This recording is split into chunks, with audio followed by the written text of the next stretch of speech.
I'm a 33-year-old office worker. My husband, Tony, is 5 years older, and we've been married for 7 years. Currently, due to certain circumstances, I live with my mother. Please ask me how I ended up in this situation. Going back 2 years, Tony and I built a house. At the time, Tony had just switched jobs, and we didn't have much in the way of savings or income. Tony's previous job was at a major corporation. However, he suffered from insidious harassment from his boss, leading to sleepless nights, and a few months later, he became unable to go to work. He consulted a psychiatrist and took a leave of absence for about 3 months, but with no signs of recovery, he ultimately resigned. After that, we managed to live on my salary alone. Tony, unemployed for 2 months, began to regain his energy. He started eating well and sleeping again, and his psychiatrist was happy about his speedy recovery. My positive, beloved Tony was back. From there, he vigorously searched for a job.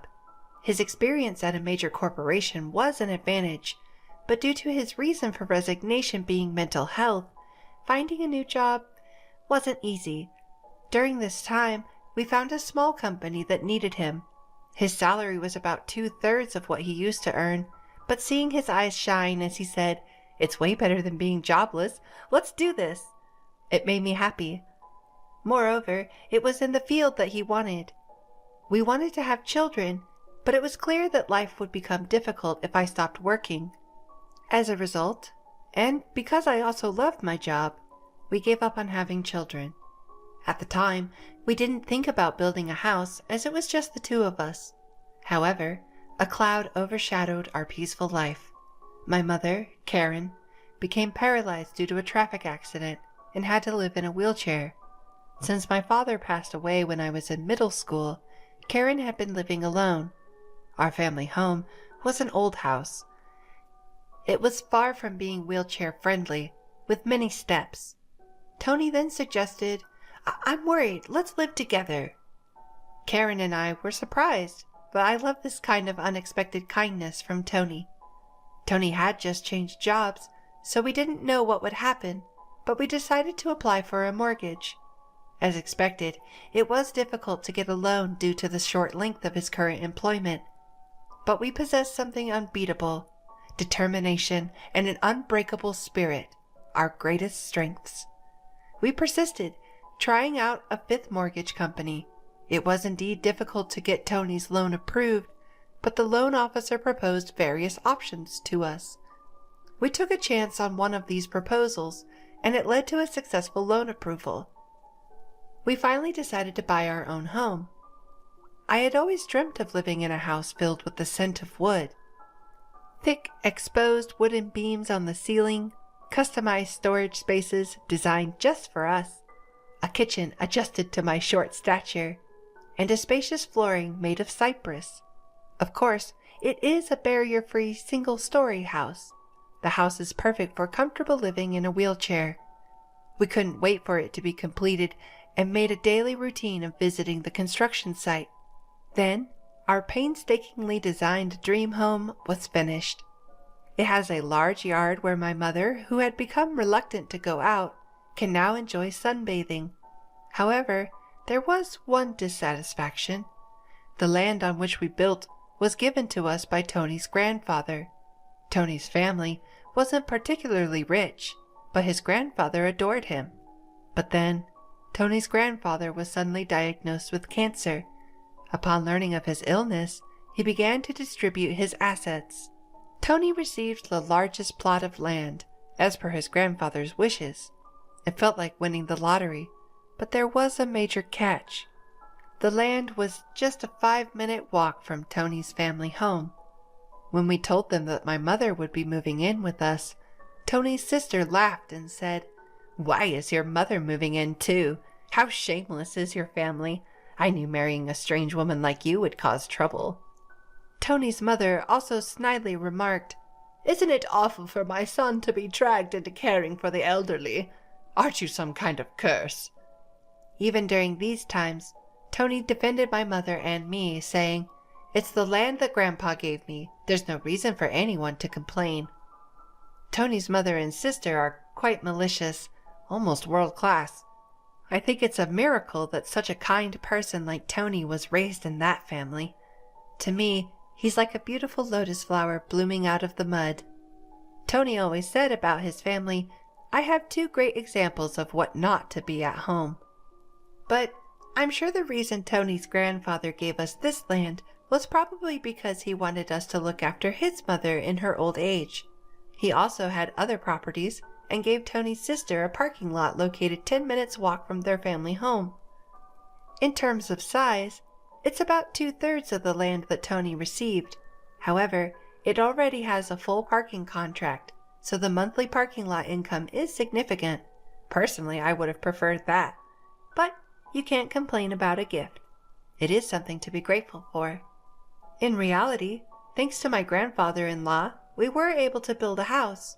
Having no cost for the land and being able to use it as collateral for a loan made a big difference. Once the house was completed, we invited my mother-in-law and sister-in-law's family. However, during construction, we heard from the builders that they had come to see the house several times without our permission.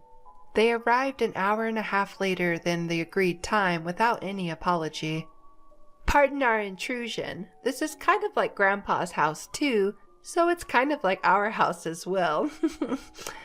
Oh, such a nice house. The smell of wood is nice. No need for air fresheners, said my sister-in-law as she waltzed in. Even though her shoes were muddy because of the rain, she didn't mind at all and went straight into our newly built house. Her husband also walked around in muddy shoes, ignoring the slippers we had prepared. When I urged, "We have slippers available if you'd like to wear them," my sister-in-law laughed and replied, "It's such a hassle, you can just wipe the floor." From the get-go, the atmosphere was terrible, and of course they came empty-handed. After touring the rooms, they reached my mother's room. My mother's room is the most spacious and has the best sunlight. At my mother's request, we designed it like a duplex, complete with a kitchen. It's a room like a second living area. Seeing this, my mother-in-law said, "I'm fine with this room. I want to live here." An absurd thing to say. Furthermore, my mother-in-law told my mother, "You were fortunate to have that accident, weren't you? Thanks to being paraplegic, you've moved from that old shack to such a nice house. Isn't it a turn of fortune?" My mother said nothing, but she looked so sad. Inside, I was boiling over with anger, but before I could respond, Tony spoke up. "What did you just say? There are things you can and can't say to people. It makes me question your humanity. I don't even want to think that you're part of my family. You're the worst. Apologize now," Tony said in a strong tone. Whether they found this amusing or not, my mother and sister-in-law glared at me. Then my sister-in-law confronted Tony with a heated look. "What? What's this all about? That's a total turnoff. It's not cool to invite people and then treat them like that. Just because you built a house doesn't mean you can act all high and mighty." The mother-in-law joined in too. "Anyway, my son went off the rails because he ended up with a wife like you. You're a jinx." Tony didn't stay silent either. "Enough is enough. This mess started because of your rude remarks. You were saying that the accident was a good thing, and calling my wife a jinx? I won't forgive you for that." The mother and sister-in-law looked frustrated by Tony's strong rebuttal. Then, my mother, who had been watching the whole scene, apologized with a regretful look. "It's okay. I'm living together with them because I actually had an accident. And it's true that I was able to live in this beautiful house from a run-down one. Your son has always been kind to me. Thank you." Perhaps feeling guilty, the mother and sister-in-law left, shooting me a nasty look. My mother then apologized to Tony. "I'm sorry. I must have upset your mother and sister. I'm sorry I ruined the mood on the day of the housewarming party, because of me." Tony also said, "No, I should be the one apologizing. It's embarrassing. They really lack decency. I'm really sorry. But I am happy to be living with you. Please understand that." With that, my mother started to tear up. Since it's near Tony's parents' house, The neighbors are all people we know. They've all known Tony since he was a child, so they're very kind to us. 4 months have passed since that mess. When we were finally getting used to our new home and my mother started to smile more, an incident occurred. I received a call from home while I was at work. We rarely get calls from home, so it startled me. My bad feeling came true. My mother, unable to hide her agitation, called me. "It's awful. Tony collapsed at work." I, too, was agitated by this serious tone. I immediately consulted with my boss and headed to the hospital.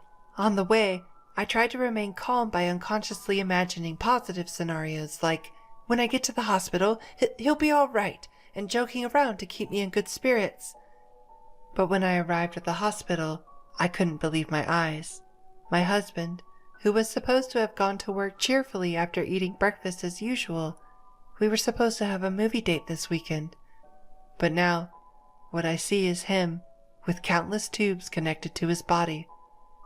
I was completely lost. The doctor said he's in a very dangerous condition. Even if he survives, we don't know if he will regain consciousness. I felt as if I was in a movie. I couldn't even cry. I prayed fervently, yet my prayers went unanswered. My husband, Tony, passed away just like that. In my state of shock, my mother and sister-in-law showed up as expected. When they heard Tony had passed away, my sister-in-law aggressively asked, "Did you poison him or something? Were you after his life insurance money?" Following suit, my mother-in-law cornered me too.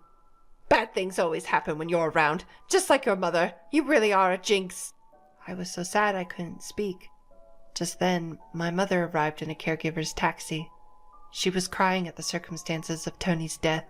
Seeing my mother in tears, I was finally able to cry as well.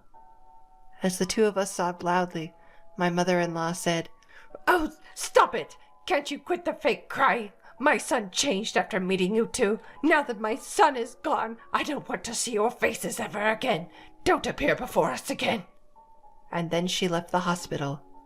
From there, we had a funeral director come in and arrange the schedule for the funeral. We headed to the funeral home. Tony's cause of death was a subarachnoid hemorrhage. I can't believe it. He was fine until morning. When I informed my mother-in-law about the funeral schedule, she replied unexpectedly, "He's always sided with you two, so I won't attend the funeral. My daughter won't come either." Many people from Tony's company and his friends attended the viewing. However, neither my mother nor my sister-in-law and her husband were present. It's unbelievable, but maybe that's just the kind of people they were. Many people attended the funeral too, and I could tell that Tony was loved by many. There were many who shed tears for his untimely death. I was glad to spend the whole day with them who sincerely missed my husband. I had received an email from my mother-in-law after Tony's death, but its content was inappropriate, so I didn't reply. The email was asking about the amount of life insurance money. She kept emailing because I hadn't replied, and eventually said, "I have a right to receive it." I wasn't in a position to deal with it, so I ignored it. When we arrived at our house, I saw a light seeping out of the room. My mother, Karen, looked puzzled and said, "That's strange. I thought we turned off all the lights. Maybe I forgot to turn it off because I was too agitated." I replied, "That's all right. It's only natural to be upset given the situation," and unlocked the door to our house. Sure enough, we could hear the sound of a TV coming from inside. Definitely weird. My mom and I exchanged glances, then fearfully entered the room. There, sitting in the room, were my sister-in-law and her husband. "What are you doing?" I was so surprised that I couldn't even raise my voice. The living room was filled with unfamiliar furniture and boxes. We had absolutely no clue what was happening. My sister-in-law then said, "Why did you just barge in here? Well, it's your first time, so I'll let you off the hook. We're taking this house. We sold your stuff, so leave." My mother and I were utterly stunned. We had no idea what was going on. When I asked, "Where did our stuff and furniture go?" She nonchalantly replied, "We had a resale company come today and they took everything. You had some pretty good furniture. We got a good price for it. We bought this furniture with that money. Who wants furniture that a dead person used? It's bad luck, isn't it? I'm the type to care about such things. Your stuff is packed in these boxes. I don't know if you're minimalists or just poor, but it was a relief that you had so few things." The furniture was carefully chosen by my husband. I absolutely couldn't forgive them. My mom was also furious, her face turning beet red, but she was too shocked to reply. I immediately called the resale company. After explaining the situation, they agreed to treat the items as stolen and return them. Honestly, now that my husband is gone, I want nothing to do with his family, but I do feel a desire to stay in the house filled with memories of him. As I was struggling with these feelings, my mother said to me in a voice only I could hear, "What do you think Tony would say if you were here now? Maybe he'd say we should leave?" I'm sure that's true. Tony always used to say, "It's worth spending time with people who understand you, but there are also people who just won't get it. No matter how much you explain, it's a waste of time dealing with those low-level aliens." He was, in fact, talking about his mother and sister. I can see it clearly now. If we continue to live here, his family and relatives will keep interfering. I impulsively signed a lease on an accessible apartment. My mother was taken aback by my decisiveness. I asked the resale company to keep the furniture for a few days, and it was moved to the new apartment 3 days later. In exchange for moving out, I made the mother and sister-in-law promise to cut ties with us. And so, a new life began with just my mother and me in the apartment. It seems that Tony had so many life insurance policies, it was almost obsessive. Tony often joked, always with a smile, "When I die, you guys will be rich." True to his word, my husband left my mother and me enough money to be comfortable for the rest of our lives. He was unable to secure a mortgage when we bought the house, so, being an employee at a major corporation, I purchased the house under my name. I ensured that, even if something happened to Tony first, I certainly wasn't stupid enough to continue paying a mortgage for a house I wouldn't live in. Under the original contract, the house would be auctioned off if the mortgage wasn't paid for 3 months. In the hustle and bustle of life, 3 months passed in a flash. Then, I received a barrage of calls from my sister-in-law, Jessica, with astounding fury. My call history was filled with Jessica and my mother-in-law, Linda. "What the heck? This is seriously scary. It sounds like something out of a horror movie." I thought it was a little horror movie. Since they were being incredibly persistent, I picked up the phone only to find out they were furious that the house was being sold. Apparently, when they returned home, they were unable to get in, and there was a seizure notice. Jessica and her husband moved out of the apartment they had been living in since Tony passed away, and Jessica had also quit her job. I suggested they move back into their parents' house since they were panicking about suddenly being homeless. To my surprise, Linda had become so involved in gambling that she couldn't keep up and had sold her own house. It seems they had been living together for the past 2 months. From what I hear, they even sold their primary source of income, a parking lot in front of the train station, a long time ago. Now, Linda and Jessica's family are completely homeless. When Linda said, "I'm sorry for everything. Let's get along. Can you lend me some money, please?" I replied, "I think it's best if you stay away, since I'm a jinx. We're strangers now that we've severed ties." Linda fell silent after mumbling a weak, In my mind, I was laughing, thinking, who's the real bad luck charm here? Then, when I said, "I won't lend you a single cent," Jessica, who had been listening to the conversation next to Linda, shouted, "You devil! Bring us the money right now!" "I am a devil and bad luck, so I'm going to hang up now," I replied and ended the call. In truth, I had a lawyer involved for the past 3 months, pushing for the auction of the house. I thought it was an unusual case, but apparently it's not that uncommon. The house was sold without any major trouble, allowing our family a moment of respite. We planned to find a new home with the money Tony left us. Given it's just my mother and I, We don't need a big house. We'd rather prioritize security as two women living together. And so, I chose a condominium with minimal noise disturbance. I remember something my husband always said when we built our home. People can get energy from the sun, so let's create a place where the mother-in-law can enjoy her hobby of reading in the garden without feeling self-conscious. With those words, he had made a spacious courtyard for her. So I looked for a condo with a large balcony where she could enjoy her coffee and read. It's smaller than our previous home, but the room is spacious enough to house the furniture my husband proudly chose. The piece of land that was gifted to us by Tony's grandfather was expansive, and the house sold for more than expected. With that money, I bought a rather luxurious condominium. The security is top-notch, so my worrywart husband would surely rest easy.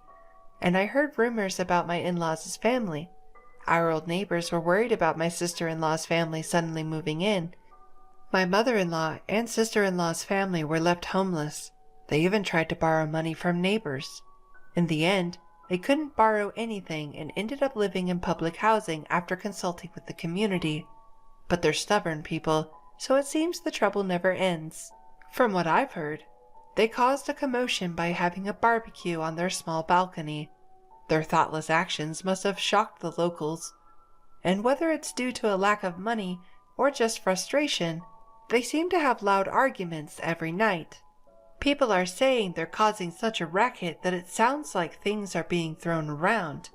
My sister-in-law's husband left a long time ago, and now it's just her and Linda living together.